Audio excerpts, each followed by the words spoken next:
Coming up next, Transportation Secretary Pete Buttigieg in North County to see the coastal erosion threat for himself. RSV cases are skyrocketing. What is it, and how dangerous is it for your kids? The threat of protesters is forcing one group to hire more security for a family-friendly Halloween event for trans youth. With early voting now underway, San Diegans are being slammed with mailers and text messages, but do they work? And our first interview with the family of the Bubble Boy. CBS 8 News, live at 6, starts now. U.S. Transportation Secretary Pete Buttigieg now knows firsthand what erosion is doing to our coast after taking a train ride through Del Mar tonight. Good evening, I'm Jesse Pagan, in for Carla Cicchetto. I'm Marcella Lee. We went along for that ride this afternoon with Buttigieg and Congressman Mike Levin, who were joined by other local leaders.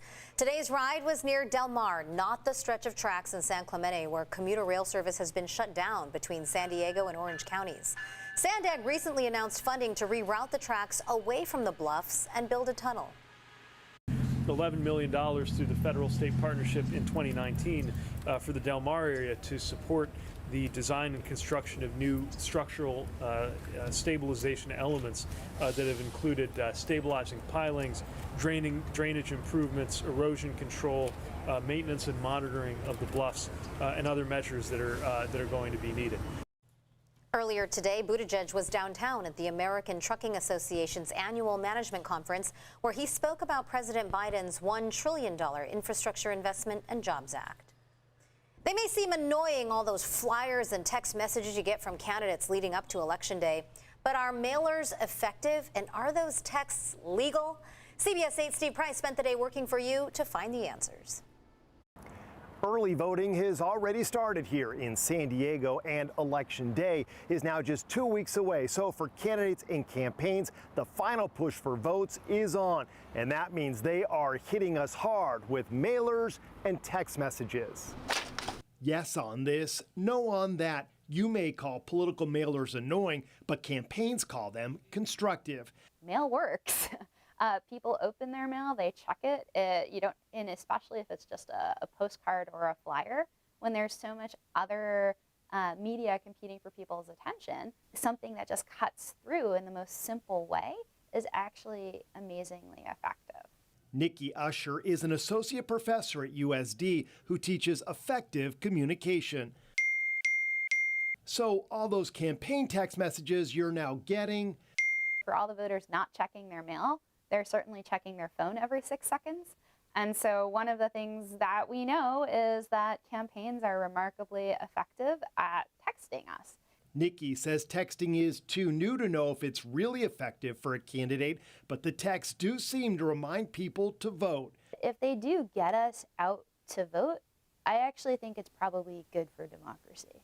But are they legal? According to the FCC's rules for political campaign calls and texts, campaign calls and texts are exempt from the Do Not Call list, but they are not exempt from robocall laws. So political text messages can be sent without the intended recipient's prior consent if the message's sender does not use auto-dialing technology to send such texts and instead manually dials them.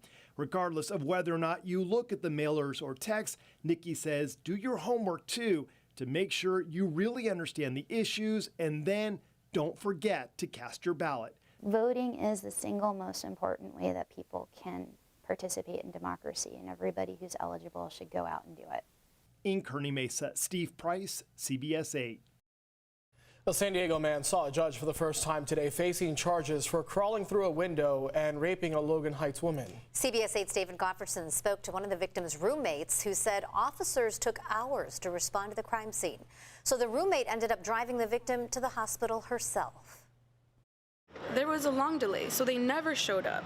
The alleged home burglary and rape took place in the early morning hours of October 15th in the 2200 block of Ocean View Boulevard.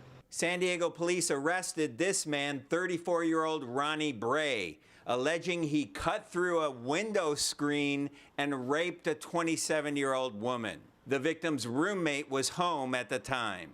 When he broke in, she was asleep in her bed, and when she came to, he was on top of her. The attacker then ran away from the home, taking the victim's cell phone off a bedroom table. Her roommate called 911 several times, but she says police were too busy to respond to the crime scene. And the excuse that they gave us was the Padres game. They're busy because there was a Padres and Dodgers game, and so downtown is a little bit crazy, and so everyone's downtown right now. They can't help you. Hours later, the roommate ended up driving the victim to Scripps Mercy Hospital, where officers finally showed up to take a report. And then once we were at the hospital, they let us know there's no rape kit here. We have to go to North County, to Poway, for a SART nurse to review you. The following day, a friend of the victim used the Find My iPhone app to track the stolen cell phone and gave the location to police, a critical lead that led investigators to this home on South 28th Street and the arrest of Bray. They told her they were able to identify him because of the evidence that he left behind in the home and because he was already in the system. It was a match. Court records show Ronnie Bray is an ex-con who served prison time for at least 3 prior burglary convictions as well as vehicle theft. He pleaded not guilty in court Tuesday. The victim's roommate says her friend is coping with support from her family. She is surrounded by people who care about her and who have her back, and really proud of the way that she is dealing with the situation. Because of his prior criminal history, Bray is facing 3 strikes. If convicted, he's facing life in prison. He's due back in court next week. At the downtown courthouse, David Gottfredson, CBS 8. Thank you, David. Meantime, tonight, a Mission Valley woman faced a judge for the first time as well, accused of murder and child abuse, leading to her 2-month-old baby's death. 35-year-old Christina Mendoza pleaded not guilty today. Detectives say officers found the baby dead in Mendoza's apartment last week after getting a call from a family friend. Mendoza's friends say she was suffering from postpartum depression and was having problems with the baby's father. Mendoza's due back in court in January. San Diego Pride and dozens of other groups and elected officials are calling on San Diegans to stand up to hate against the LGBTQ+ community. In a joint statement, San Diego Pride says the national negative rhetoric is seeping into our communities and dividing us. CBS 8's Abby Alford reports on the attacks the organizers of the latest LGBTQ+ event say they're seeing. Trans Family Support Services is having its Halloween Boo Bash here at the Pride Flag in Hillcrest on Saturday.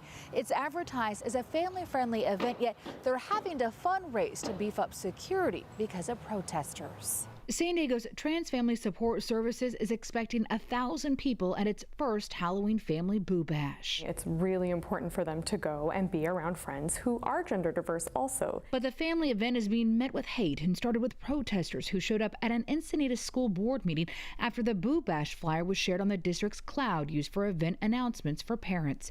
Organizers say they have not received direct threats but have daily phone calls with the FBI. We're working with security experts just to make sure, because, you know, we're a small nonprofit. We don't have a lot of our own resources. Kathy Mullig is the executive director for Trans Family Support Services. We just wanted to throw an event for our families to come to feel safe and to have a good time. She says with a large crowd, they had already planned to hire security, but with the recent protests, they've had to launch a GoFundMe to help pay for a $15,000 security plan that includes metal detectors, crowd control, bag checks. Now toy weapons, props, and face masks are not allowed. I just don't understand why we can't have a safe and fun Halloween event for our child and for children that are like them. With the recent threats, this mother and father want to shield their identity, but they've not been able to shield the hate from their elementary gender diverse child. Now the question has come up, why are people mad? And that's a hard conversation to have. San Diego Pride says that these attacks are igniting across the country. Right now, there's more than 300 anti-LGBTQ proposals happening in our schools, our cities, our state, and our country.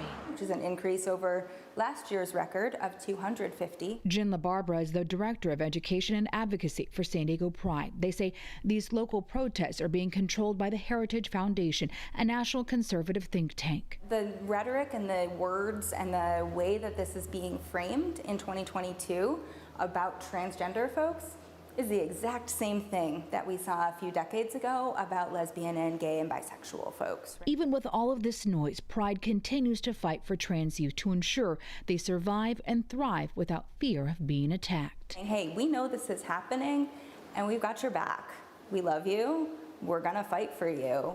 Because that fight is surrounded by love and pride for the trans community. This is a family-centered Halloween party, and there has to be a GoFundMe for security because there are people who are willing to put children at risk, and that is what it boils down to, and that's not okay. To learn more about the free Boo Bash event on Saturday and also the GoFundMe to hire more security, go to CBS8.com and click on the help button. In an end-of-season press conference, the Padres thanked the Friar faithful for their support during a historic run. The year ended on a sour note, but fans had a great season and they are looking forward to next year. Jake Ariani is here early tonight with more on how the Padres are thanking all of their loyal fans. Yeah, today kind of closed the book on the 2022 San Diego Padres. An improbable and incredible run to the NLCS that came to that harsh ending in Philadelphia off the bat of last year's MVP, Bryce Harper.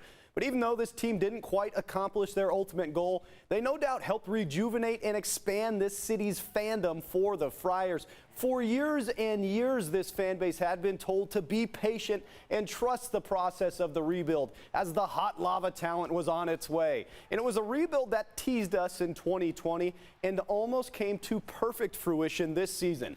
And because of that, the Friar faithful rewarded this team with crowds that Petco Park had never seen before. A Padres fever that seemed to touch every part of this county as the team pushed their way into and through the postseason. I mean, those games in the NLDS against the Dodgers was some of the most electric crowds and environment I had ever seen in a baseball ballpark. And I am not the only one that thinks that. Padres manager Bob Melvin, who's seen a whole hell of a lot more baseball than I have, thinks the same. So much so that he interrupted the end of today's press conference to thank you all, the fans. Thank you all for being here today. One thing? Yes, absolutely. Yeah, I just want to thank the city of San Diego and our fans. I mean, they were immense in our success. And we walked out here, in the last month, really the whole year, but the last month, getting to the postseason was hard. They were a huge part of it. And we'd look out in Gallagher Square and you'd walk into that ballpark, especially in the postseason, and see people in their seats before the game started, rooting us on. Man, we felt it. So, there's 26 players on the roster, 28, whatever it is. They were almost like a roster piece for us, and they drove us and inspired us. So I want to make sure that there's some clarity with that. And I hope the fans realize how big of a compliment that is for a manager to stop the press conference at the end and say, you guys were like a roster spot on this team. The Friar faithful should have immense pride, like the team should, like the run that they just went on. And the bar's set, right? The expectations next year for not only the team, but the crowd to be just as good and energetic throughout the whole season. Yeah, we did it once.